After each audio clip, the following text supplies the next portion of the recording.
We are back here on Section 415, exactly 1 week until the start of the NBA season, which means it's exactly 1 week until year 17 of the Steph Curry era is upon us. Kerry Crowley, your host, back with you. It's a pleasure to welcome in our guest for episode 3, the San Francisco Standard's Golden State Warriors beat reporter, Danny Emerman. Danny, how are you?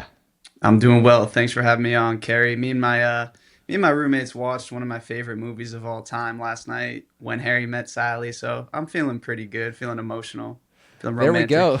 I was going to say, does that movie predate you? Did that come out before you were born? Yeah, much before. I think like a decade before I was born. Probably before you were born too. I think it's I was going to say, 1989. yeah, there we go. So it predates both of us, but an all-time classic. And speaking of classics, the Golden State Warriors have a number of players on their roster who will go down in NBA history one day as all-time greats. But Danny, they're still trying to add to their legacy this season. There's so much to get into today, and I'm really excited to have you on today's show. Before we kind of dive into the 3 headlines that I want to talk about, I have to admit, I'm relatively disappointed. Next week, Warriors and Lakers will kick off the regular season down in Los Angeles, and LeBron James is out. It takes some of the luster off this LeBron James-Steph Curry matchup that we were supposed to get to open this 2025-2026 NBA season.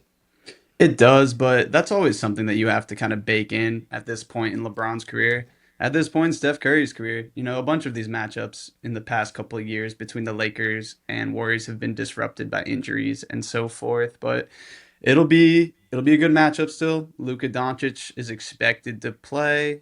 Jimmy Butler's out tonight in the preseason, but he's expected to play too. So besides LeBron, the teams will be at full strength. And anytime you play the Lakers and any Luka Doncic team, it's not an easy matchup whatsoever. Yeah, it's a great matchup to kick off this regular season anyway. And speaking of this regular season, there are so many different elements about this Warriors team that fascinate me right now. And I think that we're going to learn a lot in the early weeks of the year. But Danny, you've been covering this team throughout training camp, throughout the preseason. There's a lot to learn right now, but I want to start with headline number 1. We're going to rewind our way back to the summer and really back to the beginning of the offseason for the Golden State Warriors when general manager Mike Dunleavy said that he wanted to get a deal done with Jonathan Kuminga sooner rather than later. He said those words in June. The anticipation from the Warriors side was maybe they could get something done before July 1st, before the start of free agency. The deal comes all the way down to the wire. They don't reach an agreement with Kuminga until really after Warriors Media Day, before the start of training camp.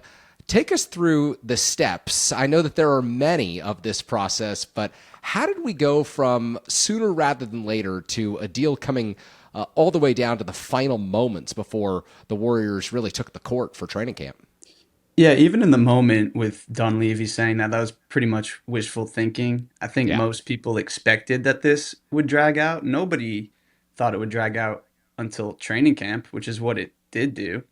It was a tricky situation where you have a player who has had an up and down career with the Warriors. His role has fluctuated a little bit.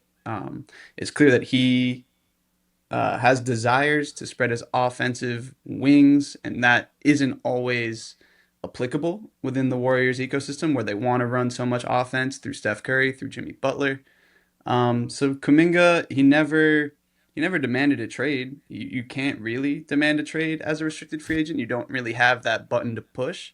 The lever they had was the qualifying offer, and they used that as leverage, and they used it to eventually get a deal that they and the Warriors are happy with, and that's a 1+1 where the Warriors keep Kuminga. They have him on a tradable contract, and Kuminga with a team option after the season, you know, has the option potentially to hit unrestricted free agency, either if the Warriors or another team declines that team option, or if the Warriors or whichever team he may get traded to, decides to rip that up and negotiate an extension. I think that's a fair compromise for the sides to make. I think, from what I understand, the two sides worked well together. They maintained a healthy relationship. The players in that locker room respected what Kuminga was doing. I think in the NBA, players understand that, careers are short and it's important to try to get as much money as you can when you have the opportunity. So I don't think there's any hard feelings between Kuminga and his teammates. I don't think there's any hard feelings between the front office and Kuminga.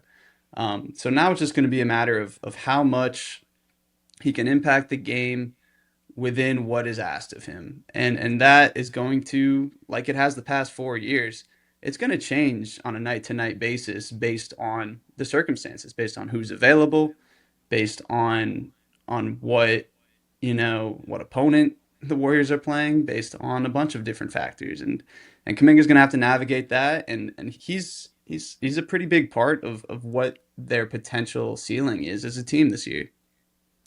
You did some tremendous reporting for the San Francisco Standard in the aftermath of the deal that came together between Kuminga and the Golden State Warriors. As you mentioned, he used the qualifying offer as leverage. His side was using that as leverage, and his side, of course, includes his agent, Aaron Turner, who just operates differently than many other agents around the NBA. And like you said, Golden State Warriors players respected Jonathan Kuminga for wanting every last dollar. The Golden State Warriors is an organization. Mike Dunleavy went on the record saying, look, this is what players have to do. They need to go out and work in their best interests. But nevertheless, one of the overarching themes for the summer, really not just in the Bay Area and surrounding the Golden State Warriors, how often Kuminga was in the news cycle because his agent, Aaron Turner, took these negotiations public. You got to spend some time with Turner on the phone, talking to him about his tactics.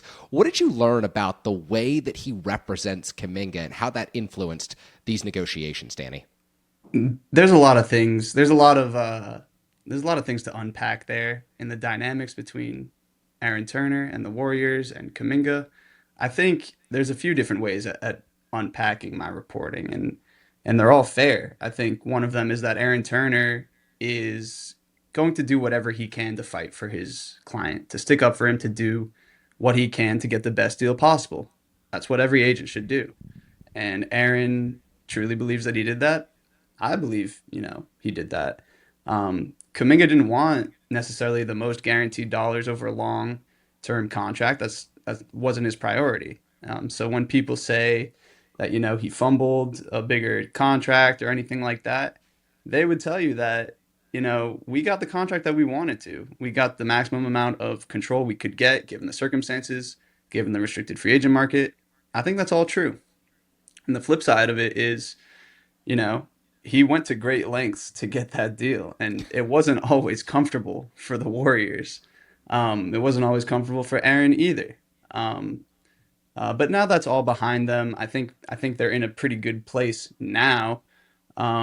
Just because it wasn't always comfortable doesn't mean that's operating in bad faith. It doesn't mean that Aaron did anything illegal or crossed any boundaries.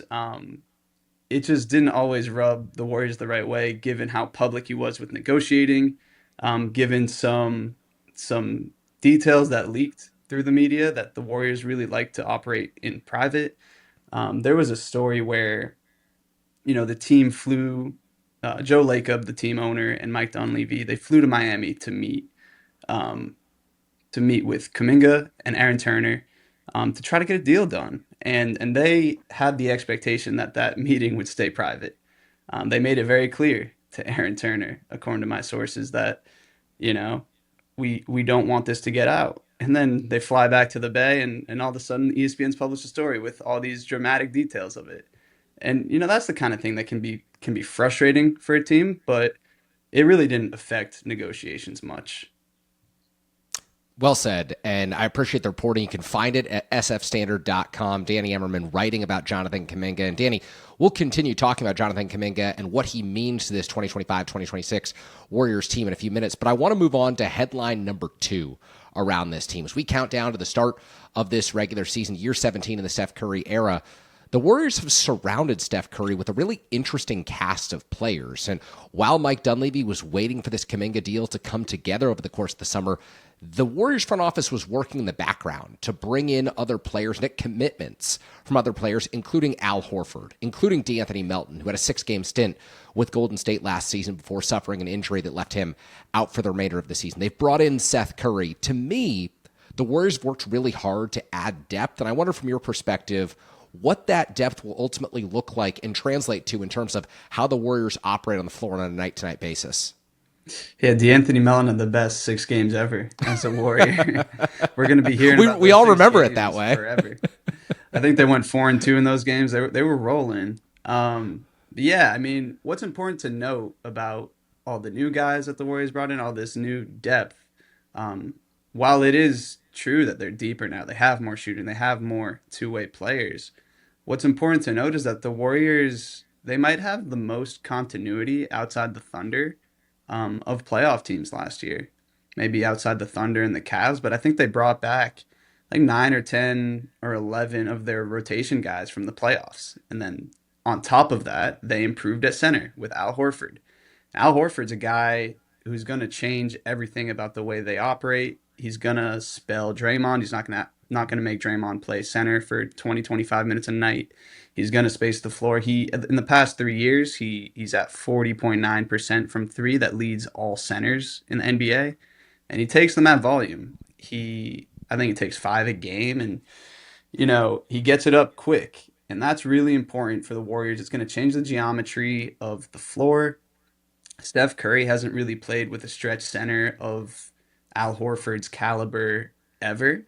And it's going to be really, really easy for fans to see right away the impact that he has, not only on the offensive end, but also on the defensive end, where he's still a really strong rim protector. He's always in the right spots. He makes the right reads. He's very communicative on the defensive end. And even at 39 years old, he's still pretty quick on the perimeter against certain wings and switches. So it's going to give them a lot of versatility on defense. Horford is definitely the biggest acquisition they made in this offseason. Those other guys, they might, make an impact, but really they're going to be deep bench guys. Yeah. Melton is the one with the highest ceiling, where if he can get healthy and if he can get right, you can imagine him next to Steph Curry, in the backcourt. It's easy to imagine him next to Steph Curry in the backcourt because of those 6 games last year. But that's another guy who can play both ends, who can create a little bit off the catch, attack closeouts, shoot the three, and be a point of attack defender, which is one of the weaknesses on this roster, I'd say, is point of attack defense. Well, one of the reasons I believe that this team will be a bit deeper is not just because of Al Horford and the potential that D'Anthony Melton represents if he's healthy and ready to go, but really, Danny, because Brandon Pajemski is another year older, another year more acclimated to the Warriors system. Moses Moody is entering year 5 with the Golden State Warriors, and if he starts, and there's a great potential that he does, I mean, he could be a great point of attack defender for this Warriors team, and he's healthy, so the thumb injury that hampered his shooting during the postseason, that shouldn't be impacting him. Quentin Post enters year 2 after a successful rookie season. It just feels to me like some of the depth pieces are ready to take a step forward, and yet the Warriors don't necessarily need them to all gel at one time for this team to win at a high enough clip to make the playoffs. I think that the Warriors can sustain some growing pains and still be among the better teams in the Western Conference. Yeah, I mean, there's a lot to like about this roster. It's deep. You've got, the right amount of supporting complementary players around Steph, Jimmy, Draymond. There's a reason why ESPN's projections has them as the second best team in the NBA. Do I believe that? Not really, but there's a reason why the analytics love this team. They have a ton of quality players. It kind of reminds me of that. I think it was the 2019 Toronto Raptors team that beat the Warriors, where everyone they threw out on the court can play. They can make plays with the ball in their hands. They play defense. They're connected, and that has a ton of value in this league where teams can be a little bit top heavy with stars, and then given the salary cap restrictions, kind of fall off after them. I think the balance of the Warriors roster, at least on paper at full strength, looks really, really solid. Let's move into headline 3 here. And it's amazing that we have to wait until the third headline to discuss this, but Steph Curry is entering year 17 with this franchise. It's been a remarkable run, an unprecedented run for this franchise. He's obviously changed everything. I could go for hours about what Steph Curry has meant to the Bay Area sports landscape, but let's talk for a few minutes about this. This is really difficult to continue playing at an extraordinary high level at this age in the NBA, and yet we've never really seen someone with the conditioning that Curry brings to the floor, and yet he's also coming off of a soft tissue injury that kept him off the floor in the playoffs against the Minnesota Timberwolves and ultimately kept the Warriors from advancing deeper into the playoffs. In your mind, can Steph continue to defy the aging curve that seems to come for players when they hit 37, 38 years old, as he'll turn later on this season?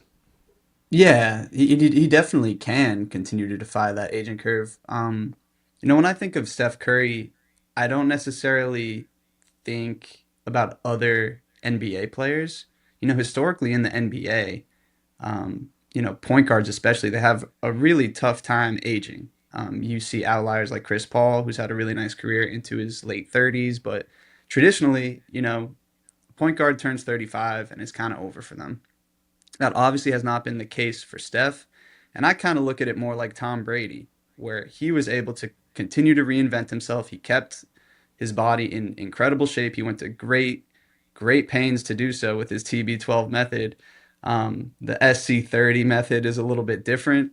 I'm pretty sure Steph eats tomatoes and strawberries, and he doesn't eat, avocado ice cream like Tom Brady. But he's got his own methods. He's working on himself around the clock in the off season. He's figured out ways to improve on the court and off the court. He doesn't do as much, on court preparation anymore in the off season just because he doesn't really need to.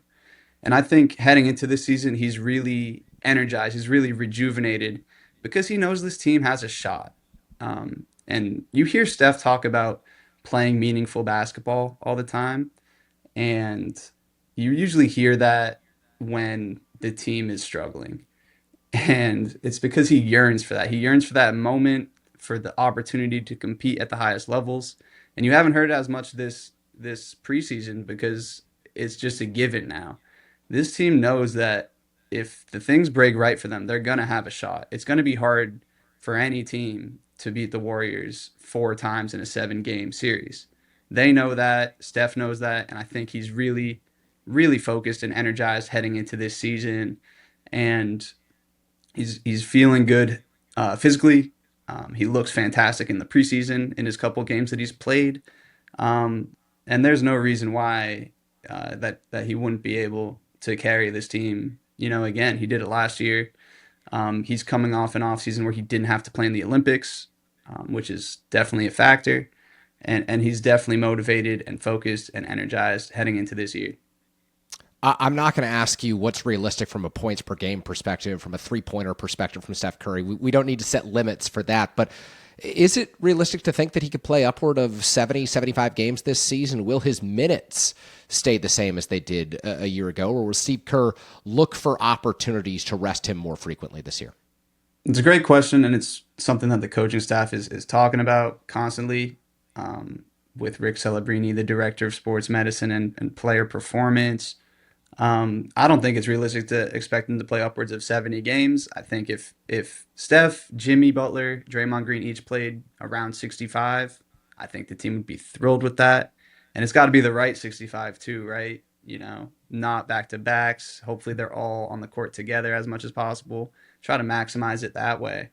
In terms of minutes, I think the team wants to keep him around 32, just like they have in recent seasons. Same for Draymond. Probably the same for Jimmy. Al Horford's probably going to be around 25 minutes. He played 27 per game last year. They want to pace themselves through the season, and that's a hard balance to strike because you saw what happened last year when they had to sprint to the playoffs and try to avoid the play-in. That really took a toll on this team. So if they can get off to a good start, give themselves a few games of cushion, they should be able to figure out how to pace themselves, and so they're not gassed once they get to the postseason. I think a realistic target for wins this year is probably 50, maybe 51. And if you get to that mark, you should be in pretty good shape. You shouldn't be in the play-in round, and that's really what the Warriors should hope for. When we come back, more with the San Francisco Standard's Danny Emerman. We'll be discussing what the Warriors will look like on those nights when Steph Curry, Draymond Green, Al Horford, and others are maybe off the court right here on Section 415. All right, Danny, we opened today's episode talking about Jonathan Kuminga and the prolonged negotiation that he had this offseason in his restricted free agency. And ultimately, we discussed the reasons that the Warriors players aren't, holding anything against Kuminga. We understand that the Warriors organization is happy to have Kuminga back in the fold. And when you look at this team and the nights when Steph Curry and Draymond Green and Jimmy Butler might need to have their minutes limited or might need to be off the floor, it's easily apparent to me that this could be a breakout season for Jonathan Kuminga, in part because the team is going to have to depend on him because he scores at a clip unlike any of the other bench players on this Warriors roster. There's potential, there's a ceiling here. Now, can he realize it in year 5 with Golden State? It's such a strange dichotomy, right? Because when the Warriors are at full strength, Kuminga might be their ninth or tenth man. And if they're missing one of their top three guys, he might be a featured player. So toggling between those two things is going to be a challenge. We've seen it be a challenge in his career before, and constant communication with the coaching staff will be important. I think having him in the right mindset will be important. And yeah, I mean, on a night when the team's at full strength, I'd expect Kuminga to play all the minutes that Jimmy Butler sits. Let's say Butler sits, he plays 34 minutes. That gives Kuminga 14 minutes right there to play. I don't know how much more he gets than 14. Maybe you stretch it out a little bit, 17, 18. But on a night where Jimmy Butler's out or Steph Curry's out, they're going to need more scoring. And Kuminga's their best shot to get downhill, to get points at the rim. In the preseason, he's flashed really nice playmaking moments. The decision making still is a little bit robotic, but he's had some really nice passes to the corners. He's had a few nice looks in transition. And in the playoff series against Minnesota, when Steph went out, you saw him score at an elite clip against a terrific defense with the Timberwolves. Like that elite scorer is in there. And that's why one of the reasons why he's such a compelling prospect and a compelling trade asset and a compelling player. Like the Warriors still view him potentially as a really like solid long-term piece. It depends on how this season goes. It depends on a lot of things, but the Warriors still like him. I want to be clear on that. Yeah. There's a lot of voices within the organization that are still really high on Kuminga, even with all the ups and downs. And he's going to be very, very important on those nights where some of the stars are out to carry the Warriors to wins. They're going to need to steal a bunch of wins in the regular season when they're not at full strength. And the only way to do that is if you can get 18, 20, 25 points out of Kuminga on a given night, even if the night before he only played 15 minutes. And that, again, that's a tough thing to do, but it's going to be necessary. Yeah, one of the things that fascinates me about the final structure of the Kuminga contract is that when this comes out, a 1+1 with the team option for year 2, it's assumed that the first possible date that Kuminga can be traded this year, the Warriors will look to leverage those options and potentially bring in someone who's a better fit for this team. But if you're thinking strictly in terms of this 25-26 roster, and you understand that Steph's not necessarily going to be healthy for all 82, Jimmy and Draymond aren't going to be healthy for all 82, I don't know that the Warriors can go out there and find a better pure scorer. They might find someone who's a better fit for what they need during the playoffs. They might find someone who complements their existing roster better if they were to explore trade options. But Danny, I think you could make a compelling case that the Warriors might need Jonathan Kuminga through all 82 and into the postseason just to balance out this roster a little bit and give Steve Kerr a different look, even if it's not necessarily his favorite look to have on any given night. Yeah, I think that's pretty sharp. If you have the best version of Kuminga, and you're able to deploy him as you wish, I think it would be tough to upgrade from that. And it'll be interesting to see if that's what the Warriors are getting in the early part of the season before January 15th when he becomes trade eligible. It'll be interesting to see how he looks on nights where the Warriors really need him to uptick his scoring and to be kind of a hub of the offense. And it'll be compelling to see what he looks like in shorter bursts when it's harder to find his rhythm and when he's not so sure what the team needs out of him. So those are the tricky things that they're going to need to balance. And the first half of the season is going to be, very, very important data for the Warriors to get and to review and then to act on one way or another. But yeah, I mean, he is an excellent scorer. His usage rate is a 92 percentile. That's too high on a team with Steph Curry and Jimmy Butler. But at the rim, he's as good as anyone in the league. And the Warriors need that. They've only got one guy on the team, and that's Jimmy Butler, who gets to the basket and gets to the line, besides Kuminga. So if Butler's out, the Warriors need to replace that somehow because they've learned through Butler just how valuable it is to get to the free throw line. You stop the ball and then you can set your defense on the other end, and it really feeds on itself, just slowing the game down and getting to the line, getting free points. Whether or not they're free with Kuminga at the foul line, we'll see. He's, I think, a career 65% free throw shooter. Maybe that's an area of improvement from this summer. But yeah, I mean, Kuminga, the pressure he puts on the rim is really top notch, and that's something that the Warriors will need. Well, it all starts next week. The dynamics are interesting. The Warriors, always compelling, and Danny Emerman will be writing about them on a nightly basis for the San Francisco Standard. Danny, thank you so much for joining us here on Section 415, and we can't wait to have you on throughout the course of this regular season and beyond. Kerry, when you realize you want a pod with someone, you want that pod to start as soon as possible.